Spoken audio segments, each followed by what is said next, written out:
Okay, welcome to Shifting Views with Willis. I'm Wayne Willis, and once again joined by Rob Lewis, my partner in innovation. Hi, Rob. Thanks for coming back on the show. I keep dragging him on this show. I know. I've got nothing better to do. It's supposed to be Shifting Views with Willis, but we might as well just call it. Should we just start calling it Rob and Willis? Okay, do I get a cut then? Excellent. Well, nobody's buying it or listening to it right now. Maybe they are. If anyone's listening, we want to cut. And our guest today, Darren Squires. Hi, Darren. Thanks for joining us. So Darren's from the Whole Food Partnership. But before we get into that, I've known you for years, yes, and you work very much in the arts, culture, media sectors, education. Yep. So I was quite surprised to find you now in, I guess, is it a food charity? What would you say?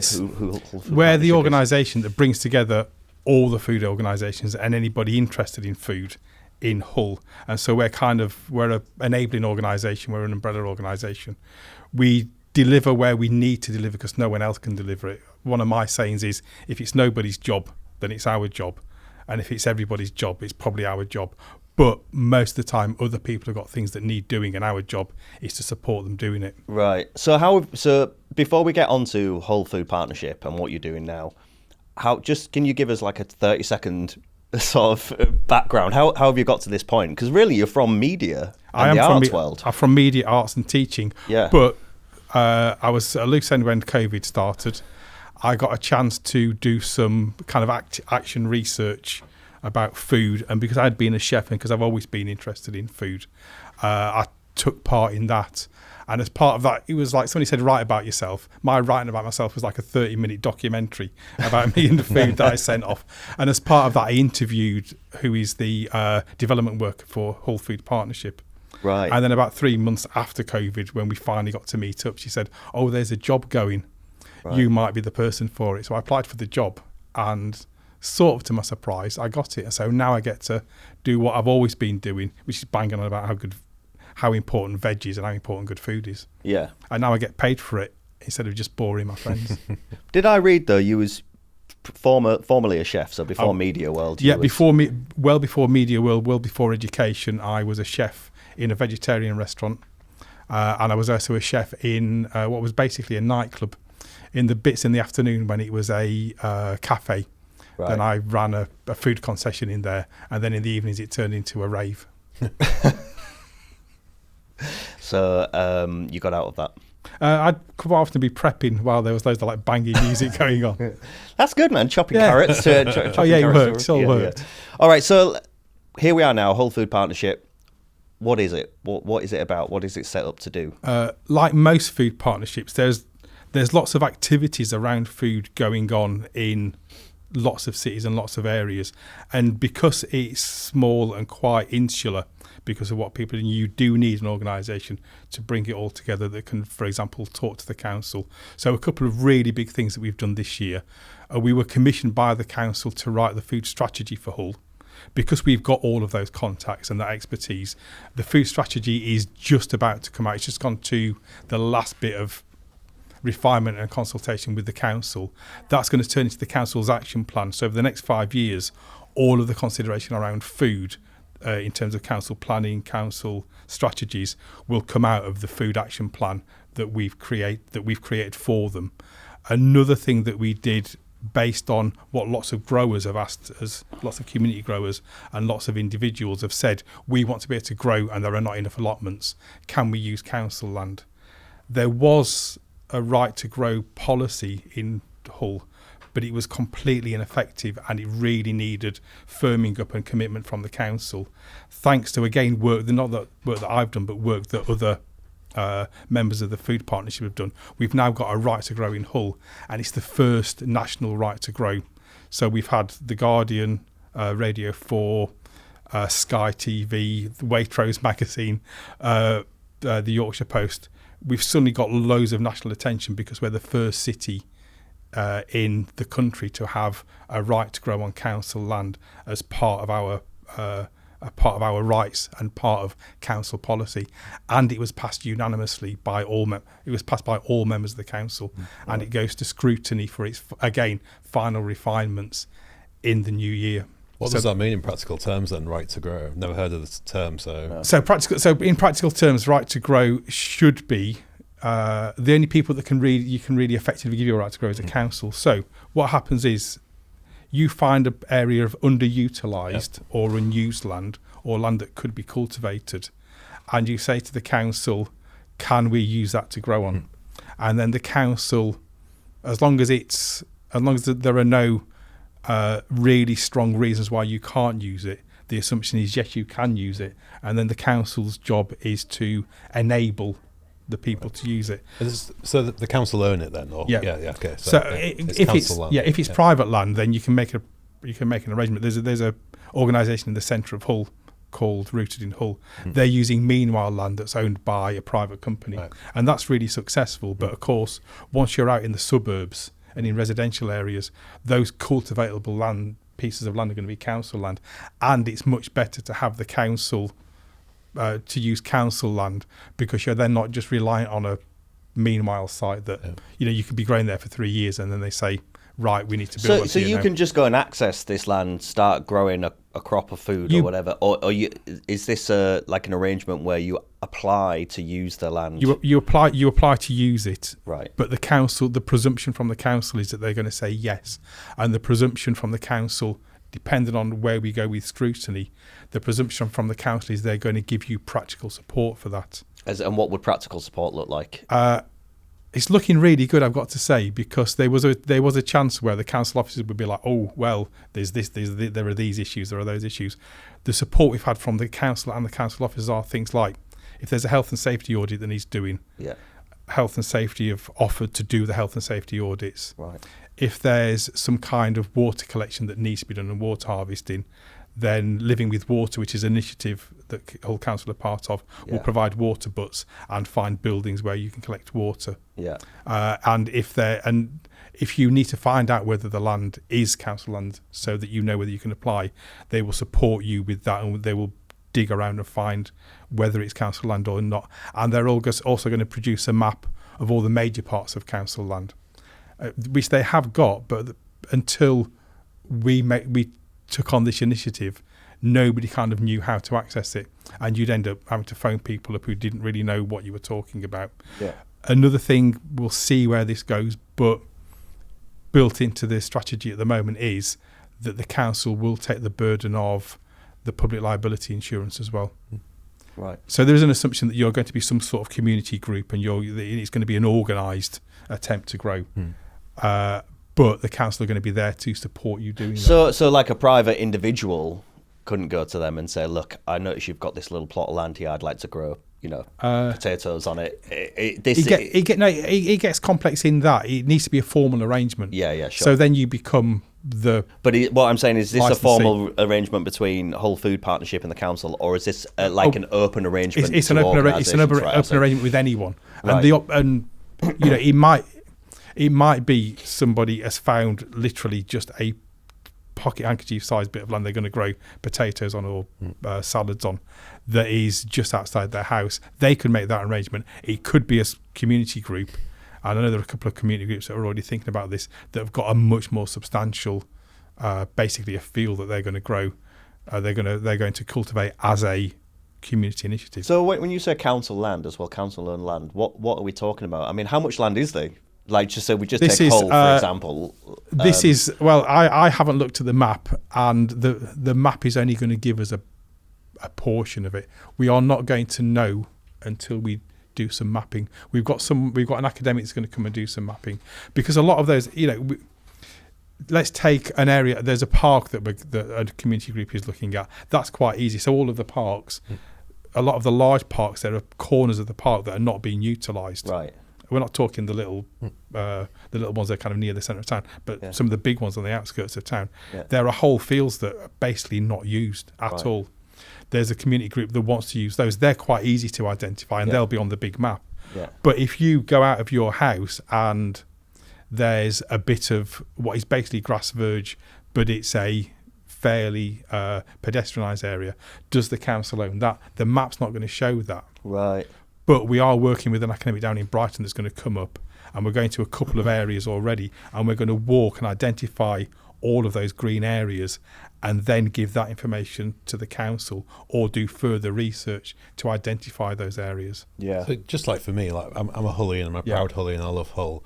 But you walk around Hull as a post-industrial landscape, there is just an awful lot of wasted land, private people sitting on stuff that has prime locations that's just derelict and rotting. So land banking is another issue that is to deal with. But you are right. We do have areas in Hull. We have large areas in Hull that are underutilised, but they are in the hands of private organisations. And if you take Rooted in Hull as an example, the amount of support they've got from a private organisation is absolutely fantastic. But they've got land. That's a private company with land they're not utilising. They're not land banking it. They just don't have a current use for it. A lot of those areas are land banked, and that's where the issues are with those private. Because wouldn't it be amazing if you drove down into Hull alongside the river and you saw something that was ecologically sound and growing food, as opposed to. I mean, I find it quite fascinating looking at a post-industrial landscape that is vandalised and falling apart, but it's pretty dystopian in most ways, isn't it? And there are going to be issues with that, because you are going to maybe have to have raised beds and bring in soil and things like that if it's post-industrial. So that's another thing where the health and safety will do soil samples. Because for us. So where I live, for people of Hull, I live in the Avenues area, and at the top on Chancelands Avenue, there's that strip in there where it's like a rewilding strip, and it's just this tiny, outside the graveyard, it's just like this little plot of land that's kind of got a little fence around it, and it can't be much more than a couple of square meters, and then that's been designated. I assume they've sort of arranged that with the council, but that's now a rewilding kind of piece of land. Where so it's open for them to kind of manage. We've done some really good rewilding. We're a butterfly city, and again that's got support from the council, from the local. Because the local MP was Emma Hardy was on that, wasn't she? Yeah, and she will happily go and sit on the stall and work on there. She really does put a lot of effort in. She's great, isn't she? I'm going to say she's a fantastic MP. We're really wasn't that as well? Because that was around the bus stops as well, wasn't there? There was talk about like covering the bus stops in like rewilding the top of the bus stops. Yep, and again, I know the person that organised that, and he's another fantastic asset for Hull. They've put bee-friendly planting on a set of bus stops. Yeah, we've also got wild corridors.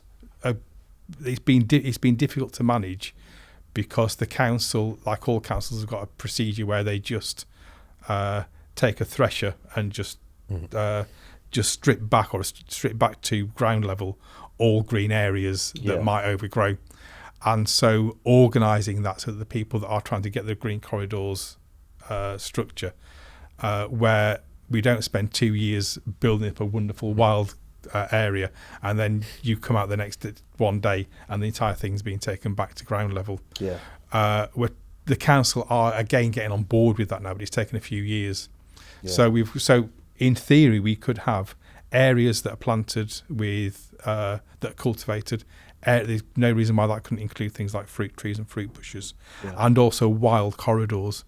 And that idea of bringing nature and cultivation into the city has so many benefits. It's not just the food.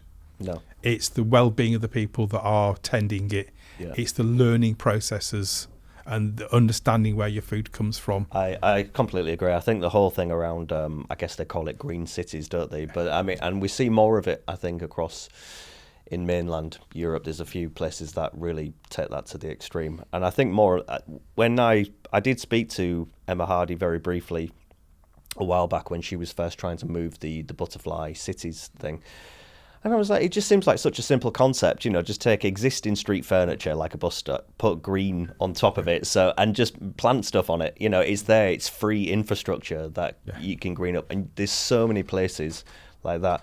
And then with what you're doing, so you're saying you're taking existing council land, which essentially isn't being utilised for anything, and you're trying to make good of it by growing produce. The question is, why? Why is this a problem? So, like earlier on, you was talking about you'd written the strategy for Hull City, the food strategy. I didn't know there was a food strategy for a council. Yes. Why do we need a food strategy? I thought it was to have as many takeaways as possible. Yeah, exactly. What is the strategy? Funnily enough, takeaways do get a mention, and not necessarily in a positive sense. No. We need a food strategy because the food system is so complex. It is worth Googling food system, and if you've got a nice simple map of a food system, then that's not the food system. That is a massive oversimplification. If there is so much stuff on there that you can't really read what's going on, that is still an oversimplification. So you do need a holistic approach. Yeah. And it's really important to get the holistic approach, because it's not that we're in silos. It's that, what we teach kids in school, what we feed them in school, how many takeaways there are, what food there is available, who works in food, how much money people have to spend on food, what the food culture is for the people that are spending money on food, what implication that all has in terms of health. There's no one organisation that has an overview of all of that, naturally or normally. So you do need to understand and investigate what is a really complicated system, because if you don't, then what happens in one area? If you don't want boarded up shops, but the only alternative is takeaways.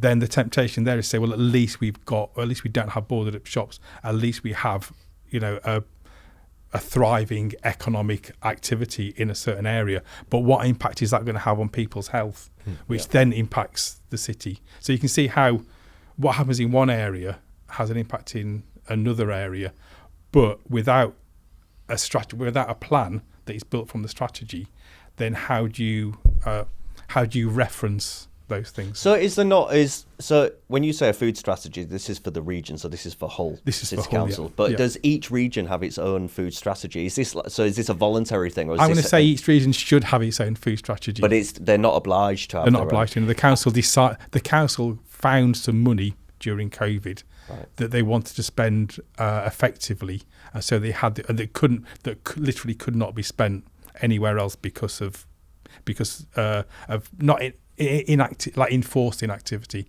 by the council. So that was then spent on developing the food strategy, because it is something worth doing. But most councils can't afford a food strategy. Birmingham got a food strategy. I think Sheffield got a food strategy. And you can count on the fingers of one or two hands. But is there a national food strategy? Is that what DEFRA is? Is that for Department of Rural Affairs? It's a sore point and a best-selling book. Right. Henry Dimbleby was supposed to be producing the food strategy. I was waiting for the food strategy. Everybody was waiting for the food strategy. Right. There were we held back. I think, if I remember rightly, we held back on our food strategy because we wanted to see where the national food strategy was going to fit in. There were other things that we didn't do because we were waiting for the food strategy, and it was delayed, and then something half-assed came out that does not count as a food strategy. No, we don't have a food strategy. However, Henry Dimbleby did turn all of the work that he did on the food strategy into a book, which probably sits on the bookshelf of anybody that's got a job. He's the guy who owns Leon, isn't he? Yeah. Which is quite nice food, but it's still takeaway, so I guess I don't know. And he's one of the first people to say that his diet is not always the healthiest, but he does know what he's talking about. And he did loads and loads of work on what should go into the food strategy, only to find that the government at the 11th hour really did not see it through. Because there's been individual campaigns, hasn't there, by all sorts of people that have been. Famously, in the UK, we had the chef Jamie Oliver doing the school meals campaign, trying to get healthy eating into schools. But I think there's been multiple initiatives around farming, access to food, food waste, all sorts of stuff like that. But it sounds like there isn't like a cohesive thing that brings all that stuff together. Yeah. And I was reading a stat this morning from the latest government figures that food waste in the UK is something like 19 billion tonnes annually. Yeah. And I can't remember what the figure was, but I'm sure that equated to something like 19 billion in pounds in value of like wasted food annually that goes on. Not to mention its contribution to CO2 and emissions and all that kind of thing. So are we just like an irresponsible nation? Like why is this why we need a food strategy, is what I'm saying? Is it because we're just not conscious about where the food comes from, how we access food, how luxurious it is, and we can eat it or take it or we waste it, and we're just not, it's just a commodity we're just not fussed about? over the years, and it happens to most industrial nations, we got divorced from food and our understanding of food and where it comes from. But also we're a wealthy enough nation that we can contract out the preparation of food, not always to the right people. If you look at how many people are eating takeaways, how many times a week they're eating takeaways, and how healthy they are, contracting food out is not necessarily the right thing to do. But also, if we don't understand what good food is, then it's quite easy then to buy food and not worry about the fact that it's highly processed, not worry about the fact that it's high in fat, high in salt, high in sugar, all the things that taste nice. You can see why people do that. We're relatively time poor. We have really let down the population in terms of education, and I don't mean telling people to eat healthily. I mean teaching people how to cook. Yeah. You know, there are some schools.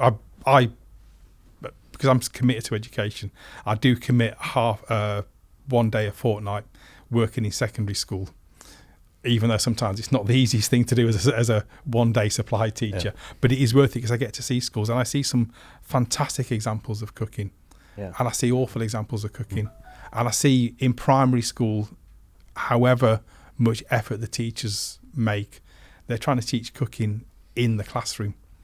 So what you're doing is you're saying to the teachers, can you just disrupt your entire timetable and create a massive mess as often as possible?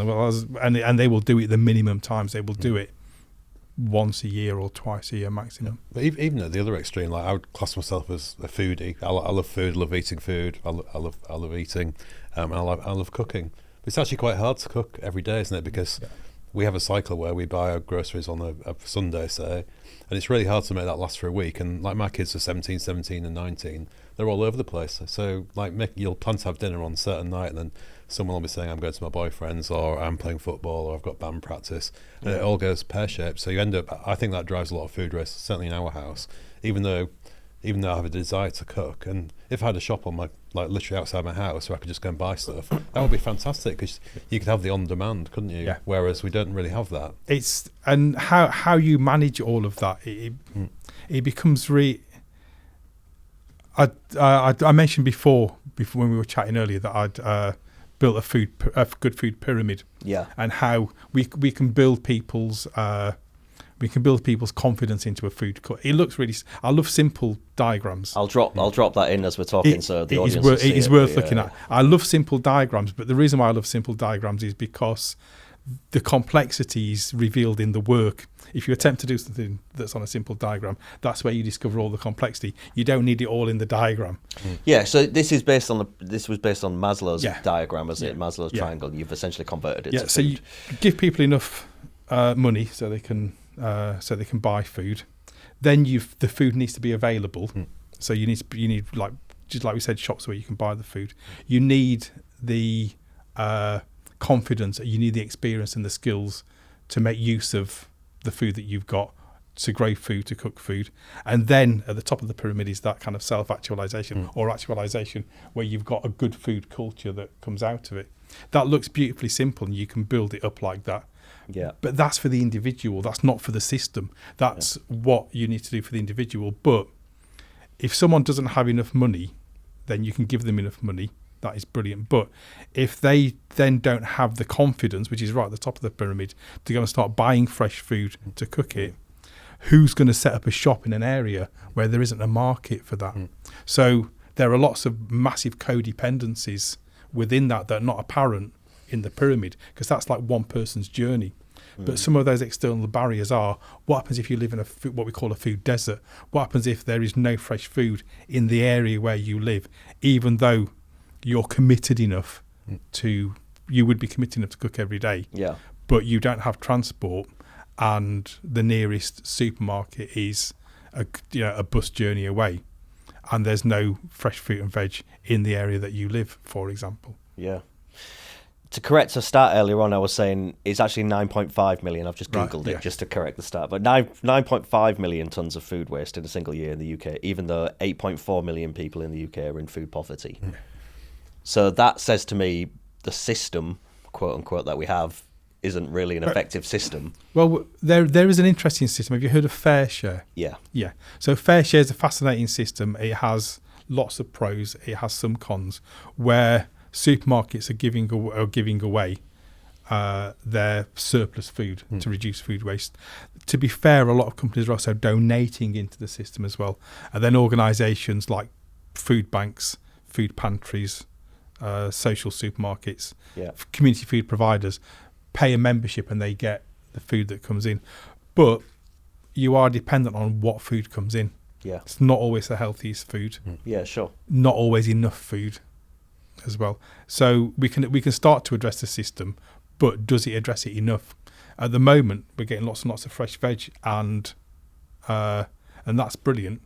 But within that system, there's all the things about people's experience that lets them cook, bit equipment for them to cook. Some of the stories that some young people have told me of what they got home. They got a kettle, a microwave, and they never have the heating on. Yeah. So even if you've got a cooker, if they're not going to stick things in the oven. If they can't afford to warm themselves, they're not going to be able to warm something in the oven. But the thing about fair shares is we're solving. We talked about the system. We're solving effectively a problem over here. We're feeding people, and we are in a food crisis. But I'm talking, because being a partnership and a partnership of partnerships, I'm talking to people that are running food banks and community food hubs. They didn't sign up to be a substitute for for social security. Yeah. They didn't sign up to be some kind of bulkhead against like social collapse. And we've created now a dependency where people are dependent on food banks, and it's been organised by organisations that didn't sign up to that. Yeah. So there are organisations that signed up to being a community group that are now providing food. Pretty much every school, pretty much every primary school that I work in is providing food parcels for the parents. It's bonkers, isn't it? Because we've got this thing going in the winter as well. We've got the what do they call it? The warm hubs sort of thing. Basically people who can't afford their energy bills, they can go sit in a library for the day and have tea and biscuits or whatever. But which is a wonderful initiative, except for to your point, it's almost becoming a reliance upon, and it is replacing. It's not dealing with the core problem. It's like, well, there's charities out there that'll provide that. So. And then they become overwhelmed because it's like, well, that's not why we're in it. We're just trying to help out. We're just trying to be a good neighbour. We're not supposed to be, dealing with the core problem, which is a wealth inequality. Frankly, I mean, that's ultimately what it is. But I mean, like at the highest level in government, we see like really bad things being said, like lifestyle choice around homelessness. Yeah. It's the same as a lifestyle choice to use a food bank. It's clearly not. And was it Lee Anderson who said something vile about it, didn't he, as well? So grow more turnips. Was that who was that? Was the whatever her name was the other one? But like to me, that's like a whole thing around the populism around politics, isn't it? And it's just really not dealing with issues. It's just creating the sides, the right wing position for it. It's just, I think what frustrates me about all of this though is just like Rob, you talk a lot about movement and exercise and how that connects to basically a healthy lifestyle and preventative health things. Good diet and food clearly links into that world. What you put into your body really is going to affect how you're going to perform physically, mentally, socially. Your whole lifestyle revolves around the diet that you're consuming, and it makes no sense to me that from a governmental point of view or even a national strategy point of view, surely the savings in costs around healthcare, education, lifestyle, poverty would be grand based on if you took care of them in the early stages in terms of access to food and education around good food. There's economists that understand this idea of externalised costs, where a private company doesn't matter if they pollute because the government picks up the bill. Yeah. There is a thing for politicians, which is externalised benefits. Right. All of those benefits that come to society aren't going to reflect on the current government aren't going to reflect concurrently with the government. By the time any of those benefits come in, those people are going to be out of power anyway. So where's the initiative or where's the incentive? God, that's bonkers, though, isn't this it? happens in everything. Like in corporate innovation, it's exactly the same. Because if I start a project now that delivers in 5 years, I'm already on to my next big job by then. Yeah. So it's just such a blocker. But there's no, and also like in government, like if education benefits from a healthy diet, the healthcare system would. Social care would all benefit, but they're all siloed, aren't they? Yep. So there's no one has that oversight or strategy or vision, which is sorely lacking, isn't it? But it's hugely flawed as well, because like the governments are not that I want to make this a political podcast, but the governments are in place fundamentally to protect the care of the nation. Their job is to make sure that everyone's healthy and is taken care of and money's spent well and all the rest of it. That's what they're elected to do. But essentially what they're actually doing is sort of saying, what is the quickest wins for us while we've got this cycle of power of 5 years, 10 years, whatever it might be. Which I suppose you would apply to any of the major issues we're talking about. So if you talk about climate change or being more green, fewer cars, cleaner access to food, whatever, all of these things that are happening, they're such big issues. Yeah. They're like, to your point, they're not going to see the benefits. Like for me, all of those things you just mentioned, healthy lives, sustainability, social care. That you do one thing good in one, and it knocks onto the other. Effect, yeah. So not using your car makes you walk further, means you want to eat more healthily. Eating healthily affects your health. It's just all what's good for us is good for the planet. Like all of these things are interlinked, aren't they? So it just seems so obvious to me. But also, like, because we talk about like the costs that spend. So when we was referring before, Rob, we was talking about the high rate of vascular disease that we have up here in this part of the world. And, we've had lots of discussions on podcasts before about like, essentially a healthier lifestyle. If you could improve a healthier lifestyle, you could actually deal with a lot of these problems without having to prescribe medicines and things like that to deal with diabetes and stuff. So the knock-on effects of that, if you can encourage that cultural shift and give people the tools and the access to be able to do that, then actually the cost of taking care of them, when they're losing limbs and stuff like that is saved. So surely it's the same principle around food, nutrition. Yeah, it just seems like really logical that for such a successful rich nation to be just like, well, the fact that it's happening in a rich nation doesn't seem to make sense. The fact that it's not a scandal. I mean, we should have a social contract as a European nation, and we still are a European nation. One thing that does seem to be much stronger in the rest of Europe is that idea of the social contract. It almost, unless you're on the extreme right in politics in Europe, people still believe in a social contract.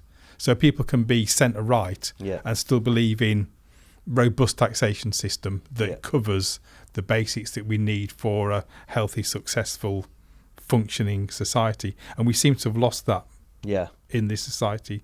The fact that we don't have a strong the civil service seems to be constantly undermined. Because they're the people that are around in 30 years' time. People that are in a relatively middle position now moving into some kind of senior position, they're going to be around for like 20, 30 years. They are going to see the fruition of all of this, all of these initiatives. And there are a really good model of what can be done if we decided to do it is Finland. Finland had an appalling health record. I'm sure you read lots about Finland. Part of that was diet. Their diet was basically kind of some various forms of lard, basically, and vodka. Lard. Literally, lard and vodka. And from what I remember, it is still considered to be something of a delicacy, even now. Right. But it's considered to be a delicacy rather than a staple. They decided to do something about it, and they took a whole system approach. So there was that kind of 5-a-day style education, which on its own is pretty much ineffective. There was teaching in schools. There was a completely committed effort, and they've turned those health expectations around because it was a decision that they made. And they saw the issues aren't that people are making bad decisions, that it's a personal choice. They saw that the whole society needed to take action and the whole of society would benefit, and that's what happened. Is there a core problem? Is there, like, for you, when thinking about the work that you're doing with the food partnership, what is the core thing that you're trying to address? Is it education around food? Is it access to food? Is it more sustainably grown food? Is it all of these things? Like, how complex is this problem? If you was to sum it up, what is the problem? The problem is everything, and there are two things going on as well. For me, my job's supposed to be banging on about veg, Right. dead straightforward. It feels like a massively insensitive middle class obsession at the moment when people aren't being fed. Yeah. But that's a critical thing. That's not a systemic thing. That is, at the moment we're in a health crisis. When we're in a food access crisis. Once that clears away, we still have a problem, and the problem is that we're divorced from good food. And I don't like the word healthy food, even though it's part of my remit. Even I get put off when people talk about healthy food. Well, it's just nutritious food, isn't it? It's nutritious naturally food, nutritious good food, proper food. Yeah. There are lots of words that you can use that don't have some kind of implication that it's expensive rabbit food. Yeah, yeah. And that does put people off, because my original job title was Veg Cities campaigns officer. My main job seemed to be explaining to people that I wasn't a vegetarian, and it wasn't about telling people not to eat meat. It was about it was encouraging people to eat more vegetables. But where the problem's not poverty, that's a completely separate issue that we're all being swamped with. It's education, understanding, commitment to eating healthy food, time, because people are time poor. It's a food culture. That's the thing that we're addressing, is trying to change the food culture, and we need to tinker with all of those things around it. But it is a food culture. So I've told this story so many times now, and I will keep telling it, but I will never mention the school. I was in a school doing a workshop where we were making coleslaw. It's fantastic. We was invent your own coleslaw. Carrot was the main ingredient, and then they chose different variations. It was for a big education project, and it was a school where lots of the pupils needed support. So there were members of staff grating the carrots for them, and there were members of staff that didn't know how to grate a carrot. Here's a grater, here's a carrot. What else can you do? Well, first thing is you don't grate it from the green end. Is the first thing I would say. I mean, you'd think that would be a given, but it wasn't. No. I accidentally hijacked a management training course for the arts, where I got in there and I happened to mention food, and they were like, "Oh, fantastic! We're going to do this entire training session about this food issue that I've got." And one of the members, and these are highly paid, well considered senior arts administrators that are in this meeting, said, "Not interested in food. Don't see the point of it. What's the point of spending half an hour cooking for something you're going to eat in 5 minutes?" So it's not the people. It's not the people who are poor. It's not the people that don't know how to do it. It's one of the things I say about the French and the Italians and why their food culture is good is it's not that they know how to cook. It's that they know how to eat. Wow. And then everything else follows from that. Yeah. And that's what we've lost. We've lost an understanding of what good food is, and a love of good food, and a wish to have good food. And changing that is a massive job. And it's not just enough. It's not enough just to give people enough money, and it's not enough to say that it's their fault or it's their problem or it's a personal issue. It's a societal issue, and we've got lots of. It's not spinning plates. We've got lots of things to balance out and to push and to prod, which is why we need an understanding of and an addressing of the food system. And that is a tiny part of it. That's not addressing, what we do with the soil, how much CO2 it takes to transport things across the world. That tiny system of getting people to eat well has a massive set of levers that need to be finely tuned, and a massive amount of effects it will have in terms of health, social well-being, and things like that. One of my colleagues at C4DI told me to watch a Netflix documentary out of those blue zones, which are zones in the world where people have extraordinarily long life expectancies. And a big part of that is around food, and it's about multi-generational living and food being part of the culture. So the food is not from miles away. It's local. It's seasonal. They eat it together. They prepare it together. The grandma teaches the mum, who teaches the daughter, who teaches the son. I was being a bit sexist there, wasn't I? Just call myself quickly shifted. But I thought that was pretty interesting. That whole thing around having food as part of your thing. And like, to me, the antithesis of this is things like Huel, where you're basically like, Huel is just, this is what you need. It's convenient. Eat it at your desk and you get all your nutrients, which takes all of the joy surely out of the point of eating, doesn't it? Well, I think it's. I think you like Huel, don't you? I've not. No, I haven't had Huel in a long time. Not. If anyone from Huel's listening, it's not good for the digestive system. I find it doesn't react well with me, and I'm sure there's many comments about that. But I think, to your point, like those blue zones. And to your point earlier on, you said about the culture. There is a whole culture around this, isn't there? In terms of, I'm thinking how I was brought up in the 80s and the things I was eating on a council estate in Hull. You know, it was deep fat fryers, cheap frozen food from the local frozen food shops. And it was, my staple diet was kind of chips and, things called pies or whatever, but God knows what was in them. But so there's a whole education around it and a culture around it, and some of that stems, I guess, from education. Some of it stems from poverty. Some of it stems from the parents don't really know, they've not been taught how to cook, or they don't really know anything about food. And I definitely know people that are frightened of a vegetable because they just don't know what to do with it. Even if it's slightly, what do I do with an aubergine? It's like I've seen veg thrown away in the street that has quite clearly come from someone's food parcel. Yeah. I've taken it home and cooked with it because I wasn't going to let it go to waste.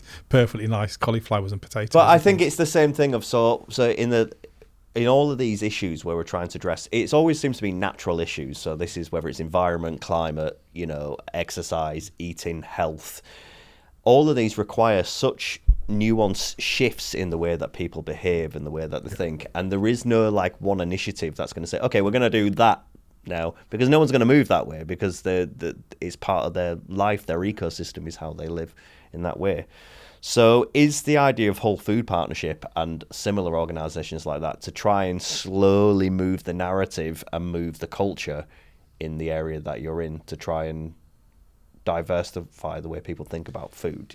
Yes, and especially so there are organisations that are doing individual things.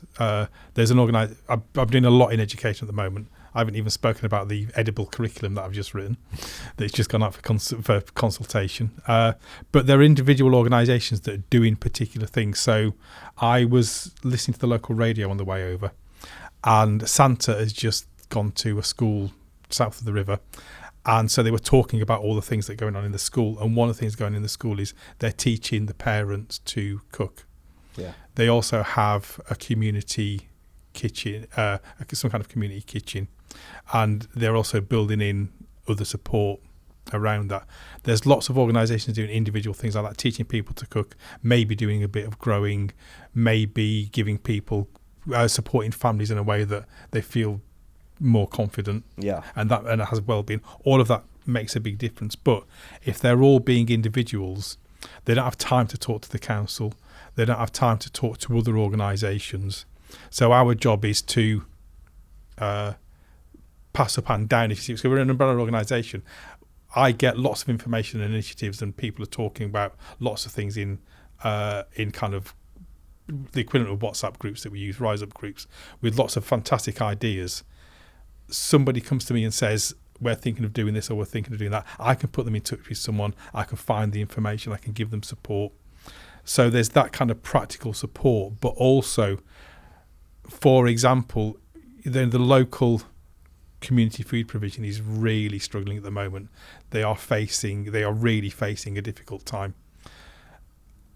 But they're not going to go and talk to the councillors. They're not going to talk to the council about what's going on because they don't have time, because they're just too busy providing the things that need to provide. Our job is then to speak for them as well. Right. So that's why you need a partnership, because, for example, what is happening for those individual groups where they fit into the food strategy, you need somebody. Like I said, if it's nobody's job or nobody can do it, we've got to do it. If it's a job that everybody's got to do, but you can't decide who's got to do it, we're the ones that have got to do it.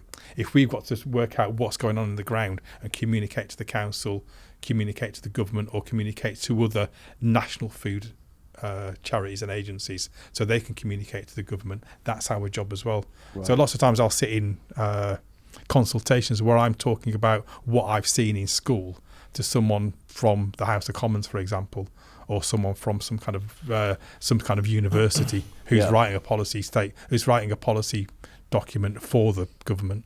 Yeah, because it sounds like at a grassroots level, you're collecting information from the ground. Okay, what's going on in the food economy of Hull, and the sustainability of it and the health of it and all the knock-on connections to food. You're kind of piecing all that together, and then you're feeding that information up the chain, either to those in power or to the ecosystem that supports the food network, to say this is what's happening, and then essentially providing a series of tools like a strategy or other toolkits based on that insight that you've gathered, and saying, look, based on what we found, here's what we think we should be doing to kind of move this forward. And then how, from the other side of that coin, how the people receiving that information, such as the council or higher up, is that well received by them? Are they we are critical, welcoming? We are critical friends, and we do need to be diplomatic, and we do. There's two sides to it. There's campaigning. And when we're campaigning, we do need to be robust, and we do need to support campaigns. I'm doing some youth campaigns about food in school at the moment, where I'm supporting, that kind of thing where we're enabling as well. Yeah. So we're just in the middle of, or we're just finishing off a campaign video about the quality of food in school at the moment and the length of lunch times. So we're kind of supporting people like that. Sorry, what was the question again? I got lost. So I was saying, the people that you're collecting this data and giving it to, are they welcoming? Are you saying they're critical friends? They're kind of accepting it. Well, we're critical friends, but also, so if sometimes we're directly talking to the council, and they understand that that's our job. Yeah. So we're there. If we have to tell uncomfortable truths, that's what they need. But have they commissioned the food strategy, or you've just submitted? No, they've commissioned the food strategy. Right, so it says that there is an interest in. Yeah. They've committed. And their job with our support is to turn the strategy into an actual plan. Yeah. Where, for example, an example you might have is that we're pushing to be part of this is in the same way that you need to do an environmental impact assessment. You need to do some kind of a food assessment when you're looking at planning or when you're looking at any kind of council initiative. That part of the consideration needs to be that. Another part of it that we're pushing for, that will be in the plan, hopefully, is that there will be a named person in the council that has responsibility for food planning and for the food plan. Yeah. And for making sure that the things that we've committed to or the council has committed to are implemented. Because surely that food strategy would tie in with, I'm assuming the local councils have a health strategy. Yeah. I don't know if that's the case. But let's say yes. I mean, the local authority, the local, whatever they're called. And I know they've got like a climate strategy or a net zero strategy for 2030. Like all of this stuff would all tie, because it all feeds, as you were saying earlier on, Rob, this all feeds, it's a knock-on effect, isn't it? Yeah. But so I'm just looking at the key outputs of whole food partnership. So you've got in your bullet points here. So you want to promote a healthy and sustainable food to the public, tackle food poverty, diet-related ill health, and access to affordable, healthy food. Build community food knowledge, skills, resources, and projects. Promote a vibrant and diverse, sustainable food economy. Transform catering and food procurement, and reduce waste and the ecological footprint of the food system. So they're all those are all knock-on effects of each other, aren't they? Those key points. They all react and interact with each other. So things like food procurement. The council is still a large employer, but also in terms of general procurement, things like schools, things like the NHS. I'm talking to the NHS about their food procurement, and again finding really interesting things. Most people would assume that the NHS trusts are large customers. In the bigger scheme of things in the food system, they're not large customers. So the amount of control they have as individual trusts is relatively limited. But if our job is to go and collect that information, or our job is to collect the information, because who else is going to say he's going to collect that? So other people might say, well, the NHS is quite easy. You just decide that you're going to commit to local food like procuring local food, but you're dealing with much larger wholesalers for whom you are a relatively small organisation. Yeah. Then we all assume, from the point of view of most people in my bit of the food system, we think of the NHS as being a large organisation that can dictate how and when it gets its food, but that's not the case. So that's a job that our job is to go around, talk to all the providers, talk to all the customers, and work out how we can establish a solid local food procurement system. So as a population, do you think that we are overly influenced by huge global food manufacturers in the same way? So to me, it's equivalent to saying we're massively influenced by producers of oil. Yeah. You know, it's the same principle. You know, it's like, well, we're never really going to change that process because it's far too lucrative to do, you know, to change the status quo. And is that the same principle around? I would probably say even now, even with the paperless officers, probably most large food suppliers spend more on stationery than we can spend on campaigning, and we can spend on getting the ear of government and getting to lobby government, because they're the ones that they're generating huge amounts of income, and they're going to have influence because they can get the ear of government, because they can pay for top lobbyists, but also they're the ones doing all of the advertising. They're the ones finding the space in the supermarkets and in the shops compared to local producers. They've got massive economies of scale. Again, something that, you know, not everybody understands in our bit of the food system, just how important those economies of scale are, where a supermarket can afford to make margins of like 2%. A small organisation needs to make margins of like 30% just to keep their Well, this head is the above whole water. farming discussion, isn't it? With the production of milk and dairy products. You know, farmers are struggling to be able to even make a profit or break even in some cases, because obviously the supermarkets are offering like milk at such low prices, which we as consumers have got used to purchasing. So really the knock-on effect of the food system, even recognising where the milk comes from, have we just become ignorant to that maybe? Yes, you know, it comes from supermarkets, and we really don't care about quality. Most people don't care about quality. What they care about is price, and that, you know, that's going to be difficult to break. An important thing to remember as well, there are some large organisations that I think that Henry Dimbleby, who we spoke about earlier, somebody from some massive multinational company asked him what they can do, and he said, you can't do anything. You just need to stop. You know, you try not to be actively evil, but there's very little that you can do. And that is, you know, that's fair enough. But those companies also know that they're happy to exist in any kind of a system, really, within reason.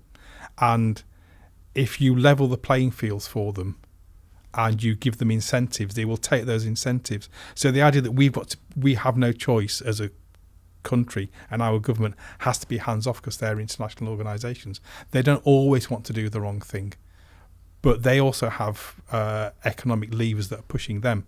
They have to maintain their profitability. So, for example, high salt, sugar and fat foods taste great. They're really unhealthy.